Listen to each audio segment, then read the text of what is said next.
बच्चा माँ के पेट में कमजोर क्यों होता है? जब हम कमजोर बोलते हैं, जब गायनेकोलॉजिस्ट आपको ये बताता है कि आपका बच्चा कमजोर है, इसका मतलब ये नहीं है कि आपके बच्चे में कोई नुक्स है या कोई प्रॉब्लम है। इसका मतलब ये है उसकी ग्रोथ एक्सपेक्टेड ग्रोथ से कम है और उसका वेट एक्सपेक्टेड वेट जो उस गिवन पॉइंट ऑफ टाइम पे है उससे थोड़ा सा कम है। इसके इंपॉर्टेंट कारण है, सबसे पहला कॉन्स्टिट्यूशनली स्मॉल बेबी। अगर कोई मदर स्मॉल बिल्ड की है, उसका वेट कम है, तो उसका बेबी भी स्मॉल होगा। इसके लिए एक टर्म नोन है जिसको बोलते हैं small mother small baby.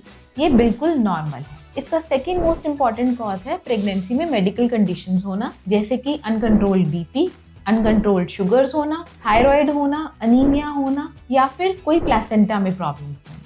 Next important cause है प्रेगनेंसी में इनएडिक्वेट वेट गेन होना, प्रोटीन एंड कैलोरीज की डेफिशिएंसी होना और अनीमिया का होना। नेक्स्ट इंपॉर्टेंट कॉज है infections in pregnancy like repeated UTI या फिर torch infections in pregnancy. Active and passive smoking and vaping is important cause of small babies और ग्रोथ रिटार्टेड बेबीज। तो स्मोकिंग एक्टिव हो या passive हो, pregnancy में वो बिल्कुल अलाउड नहीं है। नेक्स्ट इंपॉर्टेंट कारण है बेबी में कोई जेनेटिक डिफेक्ट्स होना। जब हमें पता लगता है कि बेबी की ग्रोथ थोड़ी कम चल रही है, यहाँ पे इंपॉर्टेंस आती है रेगुलर प्रेगनेंसी स्कैन्स की। So extra care in the form of frequent visits, repeated ultrasound to look for growth of the baby and look for the blood flows of the baby।